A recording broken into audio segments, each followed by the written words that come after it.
Durant aquests 4 anys hem transformat el Camp de Tarragona, hem transformat Catalunya i hem transformat Espanya. Hem invertit com mai, hem crescut com mai.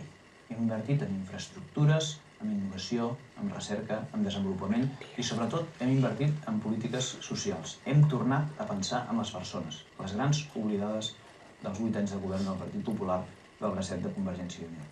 Hem pensat en les persones més necessitades, amb els pensionistes, amb les persones més grans, amb les persones que pateixen algun tipus de dependència, amb els joves, amb les famílies, per tal que puguin conciliar la vida laboral i familiar, amb els treballadors, que els hi costa arribar a final de mes. Hem fet molt, però queda molt per fer. I ara necessitem 4 anys més per consolidar aquest canvi, per consolidar tot aquest progrés que hem fet.